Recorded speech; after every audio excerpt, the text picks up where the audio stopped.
आहेरवाडी भ्रष्टाचार बीडीओ चौकशी अर्धवट सोडून परतले. भ्रष्टाचारात सहभागाचा संशय, तीव्र आंदोलनाचा इशारा.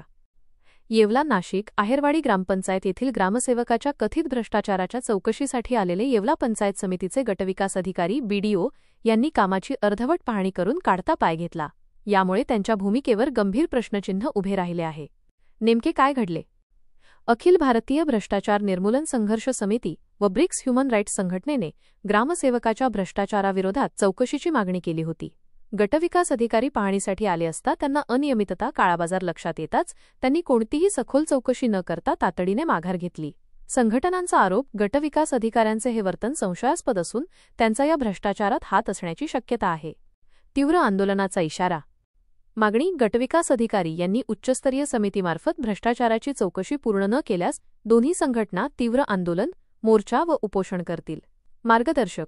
राष्ट्रीय अध्यक्ष प्रदीप पाटील खंडापूरकर व महाराष्ट्र प्रदेशाध्यक्ष सुनील जाधव यांच्या नेतृत्वाखाली हे आंदोलन केले जाईल. यावेळी कृष्णा शिंदे, हितेश दाभाडे, राजू कदम यांच्यासह पदाधिकारी व ग्रामस्थ उपस्थित होते. उच्चस्तरीय चौकशी न झाल्यास मोठे जनआंदोलन उभे राहण्याची शक्यता आहे. मी प्रदेशाध्यक्ष ब्रिक्स मानवाधिकार अखिल भारतीय भ्रष्टाचार निर्मूलन समिती सुनील बबन जाधव. माझ्याकडे या आहेरवाडी ग्रुप ग्रामपंचायतचे लोकांनी तक्रार केली होती की भाऊ आमच्या गावात खूप असा अनागोंदी कारभार चालतो.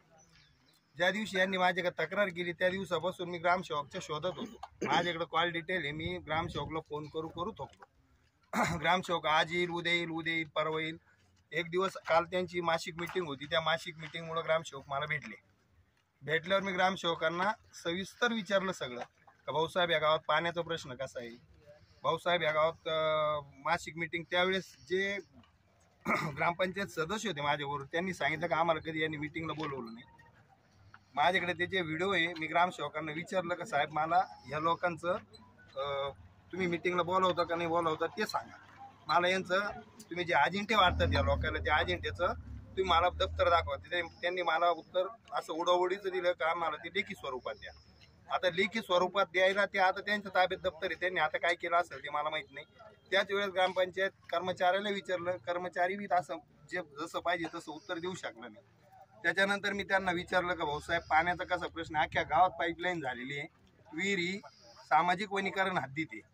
जर सामाजिक वनीकरण हद्दीत ती विहीर आहे तर ह्या ग्रामसेवकांनी गावात पाईपलाईन केलीच कशी.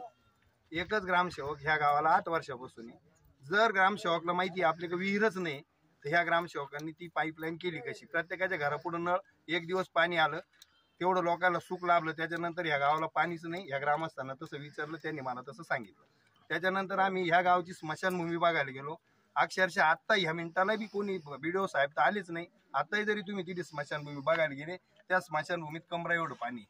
8 दिवसापूर्वी आज काल परवा दशक्रिया विधी झाला इथं. त्या माणसांनी त्या जे मयत झाले होते त्यांचा कसा अंत्यविधी केला ते परमेश्वराला त्या गावालाच माहिती. काय करायचं गावकऱ्यांनी सांगा. इतकी भयानक परिस्थिती या गावात. एकच ग्रामसेवक 8 वर्षापासून. ही सगळ्यात महत्वाची गोष्ट आहे की 8 वर्षात ह्या माणसाला या गावाच्या समस्याच कळल्या नाही का. आम्ही विचारलं तुम्ही राहता कुठं. म्हणे मी जायदाऱ्यात राहतो. म्हणलं मला तुमच्या घरी चहा पाजा किंवा पाणी प्यायला घेऊन चला. मी तुम्हाला नेऊ शकत नाही म्हणे माझ्या घरी. ठीक आहे, नाही नेलं काही नाही. मला काय तसं चहा प्यायला त्यांचा पाहिजेच होता, पाणी पाहिजेच होतं असं काही नव्हतं नाही. त्याच्यानंतर आम्ही जायदारी ग्रामपंचायतीत गेलो. तिथं 2 घरकुलांचा प्रश्न आहे. एक घरकुल मला दाखवायला नेलं. कोणाचं होतं परमेश्वराला माहिती. कोणतं काय लाभार्थी वेगळा आणि राहतो तिथं वेगळा. भलतेच नाव सांगून मला ते घर दाखवलं. त्याच्यानंतर दुसऱ्या घरकुलाला भाऊसाहेबांना बघायला चला, ते आले नाही. आम्ही त्यांचा विषय बंद केला का नका येऊ. त्याच्यानंतर जी व्यायामशाळा बांधलेली आहे तिचा प्रकार बघा तुम्ही. डायरेक्ट पूर्ण आता आम्ही अंदाज समितीचीच मागणी करणार आहे. पण ग्रामस्थांच्या आग्रहास्तर आज पंचायत समितीचे गट विकास अधिकारी इथं आले होते. मी स्वतः हजर होतो. गट विकास अधिकारी ग्रामस्थांच्या समस्या विचारण्यापेक्षा त्या ग्रामस्थावर असं प्रेशर आणत होते का बस खाली बोलू नको, आमकं नको, तमकं असं. म्हणजे ग्रामस्थांना मोकळं कुठलंच बोलून दिलं नाही. त्याच्यानंतर आमच्या पत्रकारांना बीडीओ साहेबांना विचारलं, साहेब तुम्ही असं काही बोलायचं नाही. आमच्या पत्रकाराचं माझं स्वतःचं म्हणणं ऐकून बीडीओ साहेब थोडे शांत झाले. नाही तर बीडीओ साहेब असे वागत होते का मला तर असं वाटतं या ग्रामपंचायत जर जेवढा भ्रष्टाचार झाला असेल त्या भ्रष्टाचाराला 100% BDO साहेबाचा हात असू शकतो. ही माझी आजच्या बोलण्यावरून 100% कल्पना आहे. ह्या गोष्टीला BDO साहेबाचा पण हात आहे. आणि ग्रामसेवक तर इतका मगरुरीनं बोलतो, तो लोकसेवक आहे, तो जनतेच्या पैशाचा पगार घेतो आणि तो असा बोलतो की तो आमचा बाप आहे, तो आमचा बाप आहे, हा असं करतो, हा तसं करतो. अरे भाऊ, तू आमचा सेवक आहे, ध्यानात ठेव. आम्ही नाही सेवक, आम्ही समाज कार्य करणारे माणसं आहे, आम्ही समाजासाठी लढणारे माणसं आहे. आणि तुला सेवक म्हणून ठेवलेले, तू पगार घेतो आणि तू डायरेक्ट आरेरवीची भाषा, मगरुरीची भाषा बोलतो. आणि राहतो तो नाशिकला, नाशिकून त्याला दररोज आयरवाडीला यायला परवडतं कसं परवडतं? याच्यासाठी या सगळ्या गोष्टी या ग्रामसेवकने केलेल्या आहे.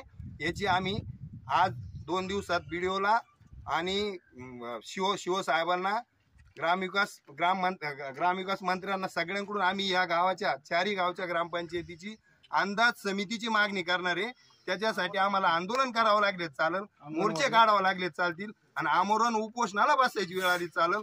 आणि सगळ्यात महत्वाची गोष्ट, आतापर्यंत हे जे गावातले ग्रामस्थ आहे हे फक्त दाबून ठेवलेले होते. आमचं असं आहे, आम्ही बाह्याच्या नावानं तुमच्यावर कंप्लेंट टाकू, आम्ही जातीवादाची तुमच्यावर कंप्लेंट टाकू, हे लोक पूर्ण प्रेशराईज करून ठेवलेले होते. आणि ह्या तालुक्याचे बडे नेते यांच्या पाठीमागं असल्यामुळं हे सर्वसामान्य माणसं हे त्या गोष्टीला घाबरत होते. पण ज्या दिवसापासून मी इथं आलो आणि त्यांना सांगितलं का असं काही होत नाही, कधीतरी एक दिवस मरायचंय, मांजर होऊन जगल्यापेक्षा एकच दिवस मरायचं, पण वाघ होऊन मरायचं. गावात तुमचं नाव कधी राहील एवढं सांगतो. आणि आम्ही ह्या गोष्टीची पूर्ण चौकशी झाल्याशिवाय थांबणार नाही. त्याच्यासाठी आम्हाला जेलमध्ये जावं लागलं तर चालेल, आमच्यावर खोटे गुन्हे हजाराने केले तरी चालेल, आम्ही खोटे गुन्हे करायला घाबरत नाही, खोटे गुन्हे अंगावर घ्यायला घाबरत नाही.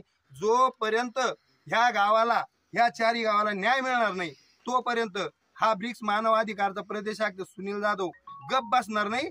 यांना काय करायचं ते करा. हा मगरूर ग्रामसेवक याला धडा शिकवल्याशिवाय आम्ही राहणार नाही. वंदे मातरम.